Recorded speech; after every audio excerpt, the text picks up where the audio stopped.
I have to admit that 2014 was a difficult vintage for Barolo, but it may also be the vintage that hides an interesting surprise.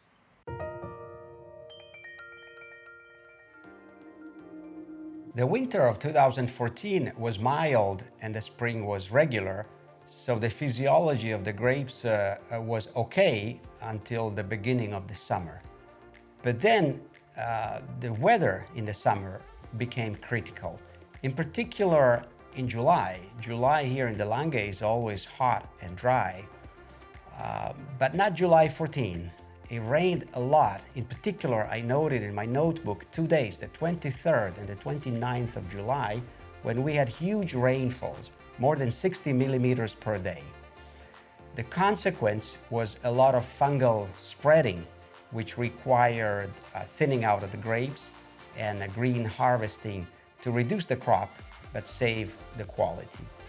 August was not much better. The temperatures were lower than average, and locally we had some hailstorms. So towards the beginning of September, it looked like the harvest was really critical and difficult.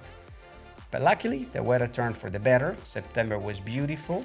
The grapes had time to recover, and at the end, the quality of Barolo was on average very good, and in some cases even excellent, in particular for the growers who had done their job right.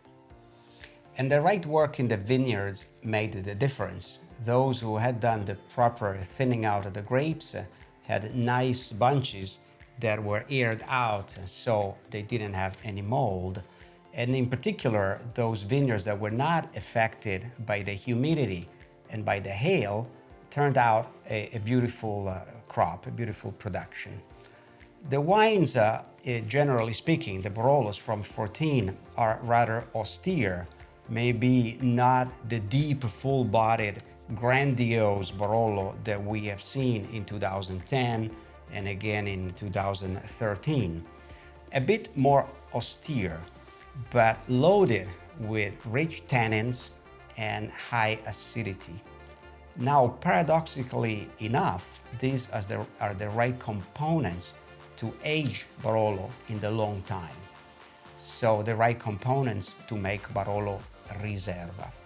And unlike most of our colleagues, I decided that 14 would be the right vintage to make a Barolo Riserva, more so than the following 15, which was obviously a better vintage, so to speak, easier, very juicy, very fruity, easier but earlier drinking. On the contrary, 14 has the character of the slow-growing Barolo that I very much like when I make the decision to produce a Barolo Riserva. Barolo Riserva was aged for 5 years in Slavonian oak barrels to give it time to ripen and come to the bottle already with a higher level of maturity. Now, as we look at it and smell it, we see that this Barolo is really textbook. From the color already, the dark garnet surrounded by slightly orangey hues, and the bouquet. So classic, austere, with forest flowers, dried herbs, dry tea leaves, and tobacco in particular. We also smell an earthy quality, and I would say gunpowder, but there's more of it. There are also spicy elements. The clove is very, very apparent here. There are quite different levels of bouquet, and the list could be much longer. It's amazing how many sensations you can get from a Barolo as you go back to it.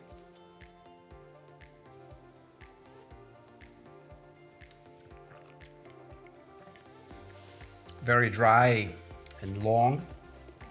Well, again, from a vintage like 2014, we may expect an uneven Barolo, more nervous, more difficult, and instead, quite to my surprise, it is very poised, very even.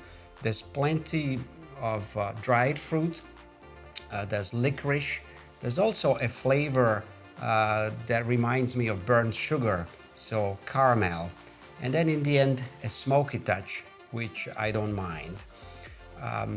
It's an austere Barolo, very soft speaking, but very clearly speaking. It's a Barolo that has its own personality, a personality that is meant to grow slowly in time. And again, 2014, where you wouldn't expect it, shows a lot of tannin and a very clean acidity that will support this structure for a long time. We should put it away and taste it again over the years. If I had to come to a conclusion, I would say that 2014 was a difficult vintage with a happy end.